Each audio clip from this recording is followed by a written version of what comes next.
handle the rock pretty good, man. You know what I mean? So let me ask you this, brother. Playoffs. This is part 2 to the interview, y'all. All right. You said Frank Ntilikina, they let him go too soon. No, what I think he was developing real slow. You know, he was developing real slow like traffic. But they had And they didn't have time to, to put in too much effort, hoping that he would develop faster. Okay. It just wasn't happening. I didn't think he believed in himself. Sometimes, he passing the ball, he just let it go. It go in. I don't think he handled the passing ball that well either. Then he won't shoot it. He'll pump fake, he'll pass it. It's like, I didn't see him believing in himself. So when they let him go, I liked his defense because he had a serious wingspan. Yeah. But for the most part, I wasn't mad about him or Peyton going. No, but I'm gonna play devil's advocate. Is it safe to say that Frank Ntilikina got the short end of the stick because he was coached under 3 different people, like in his short tenure on the Knicks? And they should have never really brought him in anyway. You could say that stunted. He was 17 years old when they brought him in. Yeah, you could say that stunted his growth. You got 3 different coaches in your ear. None of them really believe in you. They don't know who drafted you, why you here. Exactly. So. Okay. I just hope he do better in Dallas. He has enough time. He done went through enough, whatever you go through in the NBA. Okay. Now I want to talk. He should be. Now I want to talk about something very interesting, man. Y'all both came from the Mecca before the Mecca, which is Rucker Park. That's right. How is it playing at Rucker?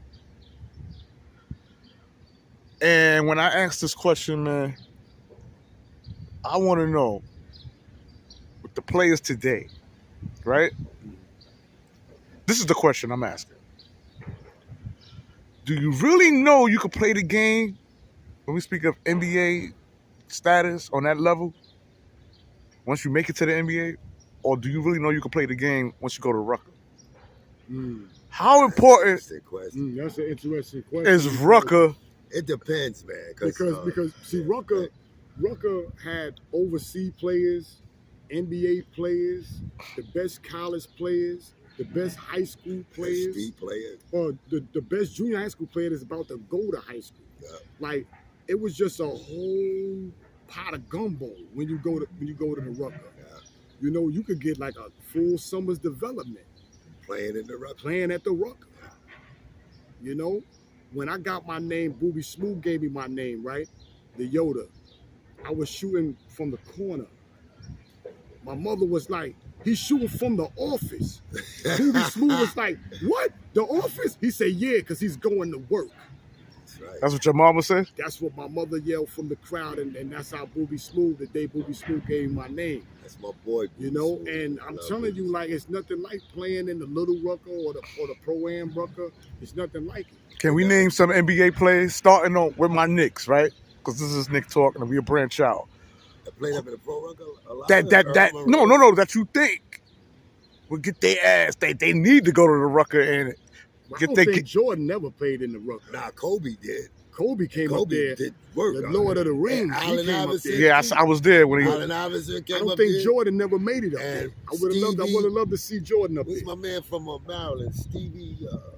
Stevie Burt? Nah, not Stevie Burt. Stevie from he's played with the Houston Rockets.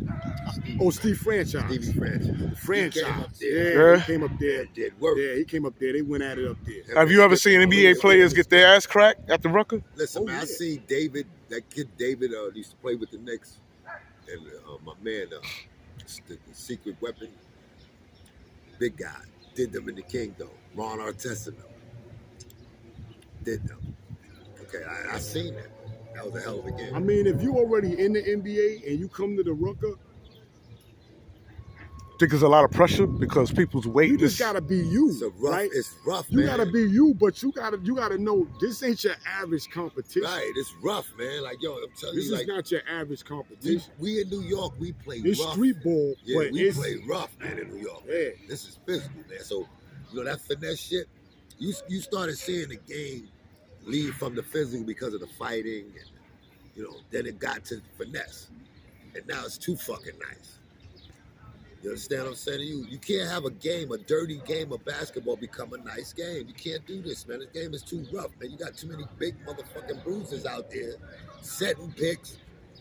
You see how I got with Draymond Green when he did his little dirty kung fu shit to get the thing back and Right. Because when we played earlier, it was like it wasn't like all the tricks and all that. It was more like physical. everybody. It was more physical. It was hand guarding. It was a lot. Like Yeah. You had to have skills, man. you had to have You skills. don't really, You had you to don't be able really to shoot, gotta have too much skills when you got dribble. a positionless game. and you Yeah. had to be able to take as well as you gauge. Now You know, it's funny. so- Sorry, man. Yeah, Continue. but that's more or less what I was saying. You had to be able to take what you gave. You know what I mean? So Yeah. if somebody's trying to give you 20 or give you 30, you got to give it back. man. Yeah. You know, That's how it is, he man. got a name. You got a name. You gotta give it We back. want to know who's worthy of the name. Right. So Right. We going in. Yeah. Like with those NBA Now, guys, they come up there and they think because they name, man, listen, you come up there, you got a name, we want to take that name. That's what's up there. Okay. So you come up to the pro record thinking because who you is, it's gonna be somebody out there to take your name and throw it on the ground and stomp it like my man Kyrie did with the little leprechaun. It's like Steph did the leprechaun when he was jumping. Yeah. Now. I'm gonna Shit, piggyback head. on something, right? Because you said something quite interesting, Kev. You said something about the toughness is left out of today's game. Basketball toughness. They have taken the rules out, man. Listen, if you're going to take the illegal defense rules out, guess what you just did? You just gave a rule and we're going to try to stop the team. Sometimes you got to do a little legal. I ain't going to move because this nigga ain't moving. If you telling me that now it's no such thing, we can play a zone now. Right. And I don't agree And with that helps the I don't European agree players. with grown men playing zone. In the NBA. You play that in college. Play that in the one, fucking two, Europe two, League. In the 2, 1, European 2, League, you play 1, zone. 3, 1. Man, it's man to man in the You NBA. shouldn't be playing that in the NBA. Why not? Why not? Because we come from an era where you play man to Man to man. man. So everybody knew who wasn't doing their job. Right. You Yeah. know? Like when you got caught in no man's land trying to guard somebody who could dribble and go left and right, everybody knew you was getting the business. Yeah. Because That's your man. that's your man. That's your man. And you better stop. Now you play a zone, everybody just guarding the area. Exactly. Right. And that ball helps rotate, he that helps them rotates. slow Ball European rotate, players he that can't rotate. move on defense. That helps them. Now- That's like when they do that all the time, man. They change the rules to suit them, man. Now I want to say something before I forget. Yeah. I'm gonna piggyback off the statement you made, Kevin, off of Draymond Green on the way he plays. Right. Smart. Yeah, man. He better fix his shooting mechanics. Play Who? the Draymond Kung Fu- Green? Yeah. Play like the Kung Fu Panda. Smarter. Now look, check. Turns into the fearless grizzly bear fighter. And, and the thing that bothers me is that he don't. I think he cares, but he don't You care. don't care, man. Because Draymond Green is playing a psychological operation game. Yo, he got the Dennis Rodman Got that shit syndrome. down, man. yeah, He got- if he can manage to get to the Hall of Fame like Dennis Rodman, I think he will. Yo, he gonna be in the Hall of Fame now because he got Breezy Bruin written all over him. He's Yo, up there forever. But That check nigga this is, out. man. Yo. He was talking trash to Gary Payton. Oh, did you see that? I see that. That Cornbread Maxwell. Let me Yeah, and wait, don't get out of frame, Kev. Hold on. And homeboy said if he was playing in the 80s, Yeah, Cornbread said Yeah, they yo. bruised him up. yeah, they would have Yeah, knocked him out. Said they Yeah. bruised him up, but that's Cornbread was trying to tell Draymond something, but Draymond is on his. He done won his ring, and he's now on another level now. Can you If blame he would him? have fucked you up, Draymond. Let me just tell you that. You would have tried that shit. Everybody on the team would have took a swipe at you. You'd have realized it's Yeah, time to Parrish, fight. Because back McHale, then, in them days, we Maxwell, would have we fights, man. Bird. We would have tested ML that. Carr, We would have tested your Johnny Kung Fu Archibald. Panda theory, nigga. It We would would have have been tested. brutal.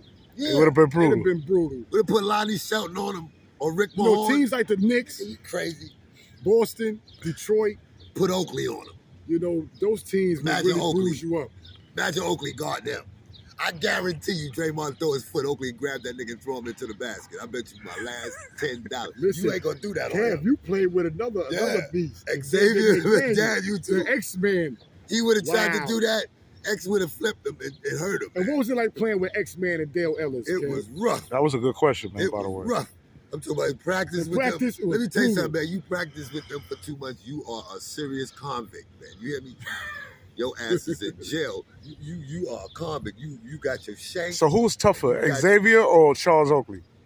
That's a toss-up, Oh, man. man. Let me tell you. a Man, true you hear the story. crickets on that Let me tell you shit. a true story about Did it. I ask a me tell cricket-ass you- question? Let me That's tell you a a true serious story question, about man. these two guys. 'Cause, We playing Charles Oakley in the garden. So Xavier and McDaniel and him don't even say nothing. They lock heads like bulls and start fighting right on the court. I'm talking about like Who, bulls Xavier and Charles Oakley? Get into it in fighting right on the court like little boys in the sandlot. So after we break these, they took like the whole And what's this, doing practice? in a game. Listen to what I'm saying. Okay.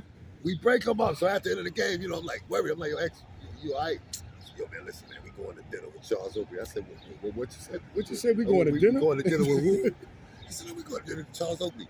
We leave out the locker room and go to the Knicks locker room, and guess who comes out? Charles Oakley and hugs X. Yo, what's up, man? Come on, man. We can take you to dinner. Like nothing never happened. Yeah, like they could like. And I asked him. I said, yo, man. We're still brothers at the end of the day. He said, man, I love Charles Oakley. That's what we do. Can you imagine these two psychotic motherfuckers? This is how they meet. They gotta fight each other. Swinging at each other and everything. Bad intentions. Trying to knock each other out. Like, I mean, these niggas was wrestling like WWF niggas, man. Then after that, go get a steak. And then after that, they go sit down and hug each other, man. Well, do y'all remember the fight between Charles Barkley and Shaquille O'Neal? Same thing happened with them. And they love each other too. They fought. Well, I don't think they're as close as, because the way they sitting, maybe it's designed like that. Wow. But because they don't really like each other. But now they've been around each other. They like each other. Yeah. But it took a while. Charles Barkley said, let's go to dinner, and they went and they spoke about it. I think Shaq wanted his respect at that time. Listen, man, how the fuck you ain't gonna respect somebody 7'3", 280 pounds, man? How the fuck you ain't gonna? Shaq, you don't gotta do that. Your respect is already there, man. And anybody cross that line, I think that you. Yeah, Shaq was folding up. Fuck your ass up, man. Nobody. I don't know why he's so sensitive, but like I said, I love Shaq, man. Well, God bless the dead. Kobe slapped the shit out of Shaq. Shaq like that nigga. I see Shaq swinging. Respect him though. I tell you, yeah, absolutely. I'm telling you, man. You might not like him, but he respect him. Shaq, I love Shaq, man. One of the greatest dominant big men of our time, man. Okay. And I love that he's a businessman. It's not just basketball. He does other things, man. What he did with J.C. Penney, that was brilliant, man. Yeah, he put the big man. Okay. The big man. So, once again, Julius Randle comes to the Rucker. Will he be able to handle it? No. You must be crazy. What era? Now, this one, he can play now. Yeah, now. Now or when Conrad McRae. Oh, when y'all was playing. Conrad McRae. Oh, when y'all was playing. And Terminator and everybody was up there. I don't know. He would have did shit up there with them. Yeah, I don't know. Crazy with Predator and all of them up there. Yeah, Predator, Tip, Mike. And Franchise and all of them up there. I think Franchise would have busted his ass. I'll be honest. Strickland would have gave him the business. I think Franchise would have busted his ass. Strickland would have gave him the business. And you want to know why? Because he's too quick for him. He would have spun him down on that paint. That nigga Randle can't guard nobody, man. His defense. They probably would have got ugly real quick. Oh, yeah. It would have got ugly for him. Because Term, that's my brother. Ron was just used to just dropping 50 on you. Right. Yeah, he's another one. Ronnie Mathias, man. He's rough, man. Yeah, and I went to Gompers. We won 3 city championships, 1 state. That's Chris Brooks. Yeah, Chris Brooks is bad too. You know what I'm saying? Greg Poindexter. I love that guy, Chris Brooks. And it would have been brutal back in the day to come up there. Let me tell you something, man. Randle is just good for the Knicks, man. You understand? And then, they put him in that position. If you anywhere else, he's a third option, man. He wasn't no main option nowhere else. When he was with Kobe and them, he wasn't even the option, man. He was like the garbage man. He gets to the Pelicans, he's the third option. Okay? He comes to the Knicks because nobody want to sign because of Dolan ass. They put him as the star, man. Because he was the only one willing to sign that deal. Right. LaMarcus Aldridge, Kevin Durant, Kyrie Irving said, fuck the Knicks. Put it this way, if we had Starbury still at the point, and we still had Melo, and we had Julius would be a third option. He wouldn't even get the ball. I'm glad he would be a third option. This man reading my mind on that. Because Marbury would be 1. Right. Melo would be 2. Julius would be 3. I think the center. And if our center's not Patrick, if our center's not the center would be 3, and Julius would be 4. Because after he would lose the ball a few times with him going with his head down, Marbury would have been like, you know what, I'm going to go over here. Speaking of Melo, there's talks of Melo possibly coming back to the Knicks too. I don't know how true it is. That's the stupidest thing you can ever do, man. Melo's finished. How you feel about that? Some say they would like to see him retire. Because let's not forget, Melo wanted to play for the Knicks. He could have went with Miami and played with LeBron and Wade and got rings. Yeah, but he's trying to get a chip. Look what the Knicks did. If he wanted a chip, he ain't getting no could have. He chip could have jumped the board. You're not getting no chip in New York right away. Get no chip right here, man, with a redeveloping team. I would like for him to come home. Put him on Miami, man, where he could play on a team that's contending, or put him with Boston. You wouldn't want to come now? Not now. He got to play here, man. You can't. Listen, I saw him with the Lakers. He's erratic, man. And LeBron was hurt. I thought he was okay. I thought he was okay. He didn't look old. He played all right. He didn't look old. But he ain't hit. Jab step still work. Jump shot, work on occasion. I seen about 2 or 3 never really was games. a defensive specialist. Can't guard nobody. They say he isolate the ball too much, play half court. Ball too long.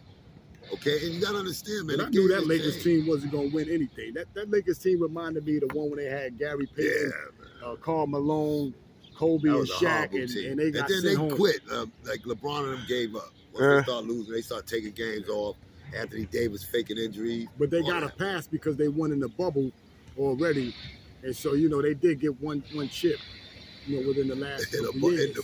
In the bubble, you know what I mean? They don't even really count that. You heard him say, the dude said, he don't even count that. Do you count it or not? He said, because there was no fans. I think Draymond but said that's that. real, though, because with fans, people play different. Yeah. Now, I want to touch on my man Joe, because I wasn't there to see the man play. Did you brother see Joe Hammond play on the court? Hell yeah, I saw Joe play 100. Let me tell you something about Joe, man. Is it true? I've seen stories. I've seen 100 games of Joe since I was little. Right. Never seen Joe miss a free throw. And that's true. Never. In your life. I used to count them shits like after a while because I used to watch him. Man. Yeah, I seen him more just shooting on the court. Let me tell you something, man. Schooling brothers, what they need to work on. He was blessed with the gift I never caught him in a game, though. I seen him playing games, man. I'm talking about, I seen Joe. I was 15 at this time. And Freddie, my uncle, had a game in the Kingdom, and they were losing. And I think they had something like $80,000 for that game. And Freddie called Joe. Joe came at halftime and hit 50. It was bad. Pissed off. He hit 50. Came at halftime. You talking about the old King Tower? Yeah. He came in. I'm talking about lights out, man. I'm talking about that was like the best I ever seen somebody come in. He must have hit about 20 straight shots, man. One thing I can tell you, he don't miss. Joe can shoot a jump shot off that backboard all day. Right-handed, left-handed, with his head. Right. He. Back then, he ain't doing that now. About 5 years ago, Joe beat me on the backboard right out here. Cause you can't play, Kev. Yeah, okay. That's the problem. I shoot better than you. You see your air, boy. Oh shit! I can tell you, I shoot better. Listen, man, I want some subscribers behind that statement, y'all. Hey, listen, subscribers, I got videotape on Nick. I shoot better than him. Listen, I'm gonna put it up, man. So I ain't afraid. Don't post that. Yeah, don't post it. No. Oh, we're gonna shit. say it was the wind and there's no sun out. That's why it hit the basket like that. Okay, I ain't gonna post it. But if somebody request it and say, "Listen, Nick," look, they'll monetize that. If somebody say, all you sponsors and don't want to see Nick shoot the ball off the side of the basket, please call him. It's at Real Talk at Nick, and give him a lotion commercial or something, because it's really dry hand shoot. Yeah, man. I never played ball, man. All right, that's not my cup of tea. Listen, I like that. Like I said, if the Knicks didn't have Dolan as an owner, I would be a Knicks fan. I definitely would, because I like what they doing. I don't like the brain trust and how they keep bungling the players that we have. Mm-hmm. We get a great group of players. And it's like the fan base is saying this. Let me ask you something, Kev. That's a good thought. What's a good group of players? Is it 1 to 12, 1 to 10, or just 1 to 7? I would say 1 to 10, because the other 2 is learning. Like what they do when you see what they did in the All-Star game. They get 10 good, they assemble 2 5s, and then they bring Christian Leighton and another guy that can't really play. Right. That's guys that they like, and they'll learn them. They do that because so you're going with the Olympic theory. I'm going with 10 guys. With 10 and 2. 10 and 2. Why is that? Because normally you go with 8 or 9 guys, and I got to rotate the center and the point guard position. Everybody else is pretty much interchangeable. When you look at the 2, 3, and 4, those are your scorers more than likely. Shooting guard, small forward, power forward. If you don't have a dominant center, that's who your core going to be. Your shooting guard, and then sometimes it might be 4. The point guard might be like a Chris Paul who can run it and still hit jumpers. That's rare though, but you could get that. We have that in R.J. Barrett. We had that in Derrick Rose until he got injured. But like I said, Quigley got to be developed. And what do you think Grimes need to work on? Grimes need to work on his ball handling and his shot, and he plays good defense. That's one thing I can say about Grimes. Yeah, coming out of Houston, he plays good defense. Do you agree? You got to work on his dribble. The question you just asked him, I'm going to ask you. What do you think he need to work on? I see him working on his dribble game. It looks serious. Yeah, off the dribble, he got to be able to create his own shot. He got a serious off the dribble game that hasn't been unleashed yet. I'm looking forward to seeing it this season. Getting enough time, you know, because he already showed he can shoot the catch and shoot 3. So they're going to be anticipating. They're going to be running out at him. He's going to have to, like I said, have an in-between game. You know, put the ball on the floor, let it go like Ray Allen. Yeah. You know, and get his money that way. When you look at Thibodeau's system, it run through the point guard. You know, Derrick Rose was the focal point. Right. After the first high screen. I want to know, like, what you do after that. After the first high screen where the point guard can either go straight to the basket or only drive and kick. Exactly. In his offense, if you look at it. Yep. And it's a high screen. He comes off, and he drives or he kicks. So now, with a guy like Quigley, he's not going to penetrate like that. He's going to come off that screen and shoot, which is normally there's really no room. Right. Derrick Rose is skilled to come up. You know, I ain't never seen nobody dribble low like that and get around niggas like that. That's rare. So you don't get that. That's why Kemba, when he got in there, that's why I don't really talk about him, because his wheels was fucked up. He couldn't back. Is he keeping Kemba? What's going on with Kemba? Well, the word is that Tom Thibodeau never wanted him to begin with. That's brutal. Tom Thibodeau never liked him. That's brutal. Right. I mean, well, then we got 3 to add. We got to get rid of Kemba. Oh, Kemba's gone. Burks. Kemba's gone. Kemba's So gone. that's 3 spots. I think they wait until who they Who pick. do we fill those 3 spots up with? They're going to get some free agents. I already know they're going to do that. I think that they got 2. They got a second round pick too. So, you know, like the 11 pick, I think they'll get a 2 or 3. If I was listening to Kev, I'd fill up those 3 spots with Mathurin. Mathurin going to be gone. But he might be gone. He might be gone. It would have been good to get Mathurin. Johnny Davis is available at 11. And then there's another point guard they was talking about. Right. Maybe if we could work something out and bring Miles Turner to New York. That's who I think they're going to trade. Now, if they're going to bring Miles Turner, they're going to get rid of Randle. That's a possibility, but Indiana Miles Turner, they're going to send him with Brogdon, maybe. They're going to send him with Brogdon, and they're going to give up Miles Turner and your man, Burks. It's going to be a spot. Yeah. They're going to go. Or they might get rid of Derrick Rose in that trade. Who knows? Right. You know, they're going to get rid of somebody. They feel he served his purpose. Yeah, they're going to get rid of him. They're going to give him a salute. Listen, man, we love you. Nice, D-Rose. Take your motherfucking ass to Indiana. I don't want it to happen, but they may give him a salute and say thank you, D-Rose. D-Rose. Because he can't play no more, man. Yo, listen, he done been playing a half a season for the last 3 years. I mean, come on, every year he get hurt, man. Like, yo, come on, man. Like, yo, that's the sign, it's over. The foot injuries. And you want your foot go, man. See, like Derrick Rose, when he start that jiggling shit, he be moving fast, man. His foot can't take that pressure no more, man. Man, listen. I want to thank you, brothers, for coming on Real Talk with Nick. I appreciate my brother, Predicate. Yo, my brother's here, so knowledgeable about the game. Nick ain't got to say much. Hey, yo, Nick got to work on his jumper, though, Predicate, because... Yeah, he had side air, front air. Listen, I bust both of your asses, man. Don't do it, man. The only reason why I was rusty, man, because I've been holding the camera. Let me tell you something. I've been whole way. I got to defend myself, man. Rusty because you defended Randle. Yo, Nick said it's windy out here. Yo, man, I got to go, man. They getting on my fucking case. We out, pig.